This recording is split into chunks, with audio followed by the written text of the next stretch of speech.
Welcome to episode 2 of the Exodus Examined, where we're discussing the evidence for and against the Exodus account.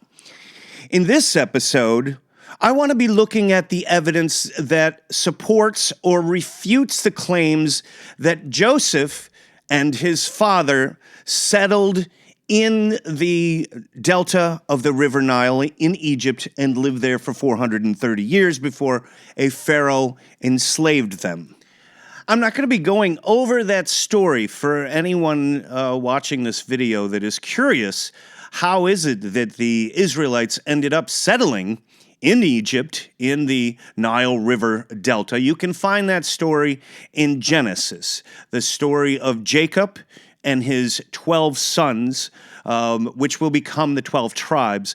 One of them is Joseph, and Joseph ends up rising in the ranks of the Pharaoh.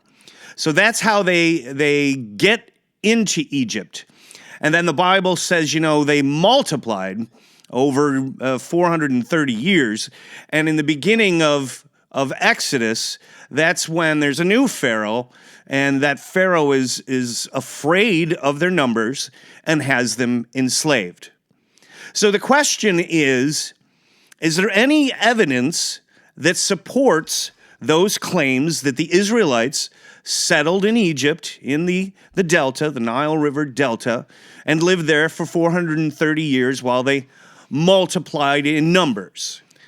The short answer is no. There is no evidence for the Israelites settling in anywhere in Egypt. No archaeological and no historical evidence.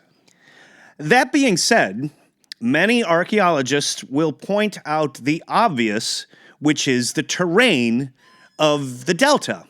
It's a swamp. It's a swamp that gets flooded every single year like clockwork. The reason why Egypt rose to prominence before many other nations in antiquity is because of the flooding of the Nile.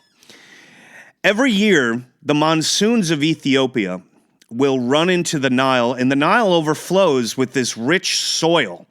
And the Egyptians called it still happens today, they call it inundation. But what happened is they learned very early on irrigation and agriculture. And they learned it so well that they could grow grain in massive quantities. So much that their population was never stunted by famine because they always had these supplies of grain. That also supports the story of Joseph and his father, Jacob, and the 11 sons. Jacob had to come to Egypt to ask for grain. And that is true. Egypt always had a plethora of grain and food. Even so much when we're talking about the Romans 1,000 years from what we're talking about, the Exodus, Romans 1,000 years later, they're still depending on the grain from Egypt, going into Cleopatra and Mark Antony. Although the population at that point is getting to be a problem, and they did have famine, but that's another story. Going back to our archaeologists trying to do excavation or archaeological digs in a swamp, is it possible? It is actually possible. Archaeologists record a group called the Hyksos, Hyksos, that settle in the delta of the Nile from 1630 to 1523 BCE.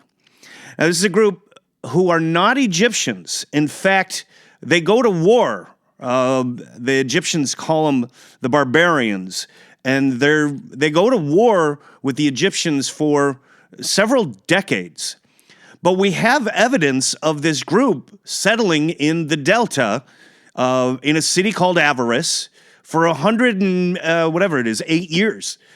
So they have been able to find evidence of that, but they have not been able to find evidence for the Israelites living for 4 times as many years. So that is a problem. Many people have tried to suggest that these Hyksos, these barbarians, were the Israelites, but they don't get a lot of support from historians or archaeologists. The Hyksos seem to be a very war-hungry or barbaric people. They know that the chariot, the war machine, the chariot that the Egyptians used came from the Hyksos, came from doing battle with these Hyksos.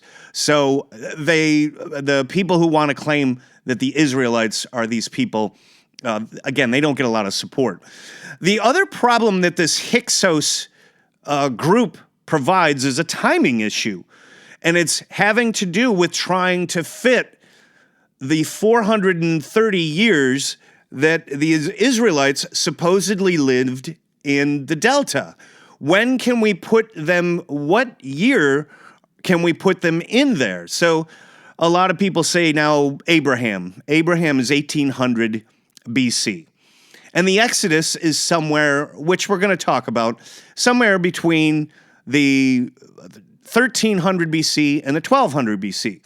So now we got to fit that 430 years in there, but we've got this thorn in the side that's called the Hyksos civilization that's kind of taking up all the space. So there are some serious complications trying to fit that year of trying to fit the Israelites in Egypt for 430 years. That has a lot of complications. But it's like I said in my last episode when we were discussing the 600,000 men. If you are taking the Bible for its literal word, and that God dictated that 600,000 and this 430, you're going to have some difficulties, some complications trying to get those numbers to work. Let me finish by just a couple odds and ends aspects of the Joseph story. Do we have any evidence for a 7-year drought?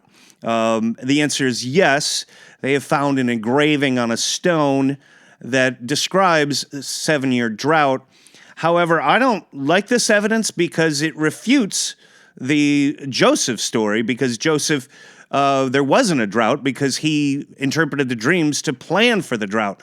So I don't actually like that evidence, although they have it. They don't know when. They have no idea when this 7-year drought happened.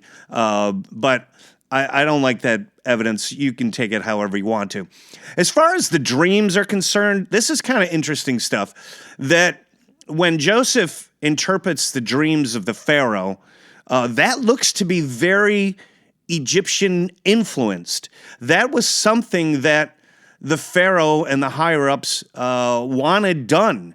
They wanted their dreams interpreted. They believed their dreams were prophetic. And archaeologists have found papyrus scrolls called the Book of Dreams. So when Egyptians would go to their priest and say, I had this dream last night of this is what happened, the priest would go to this scroll, look at the column that describes the dream, and tell the person what that meant. That part seems to be very Egyptian-oriented. The part about Joseph describing dreams looks to be very Egyptian-oriented. So that's all I have for now. That's all I'm going to give today. I have a ton more to get through. I thought I would get through a lot more today, but I hope you find this interesting. Please comment if you don't find this interesting, or let me know. Like, subscribe, whatever. But really, thank you for watching. I hope you find this as interesting as I do.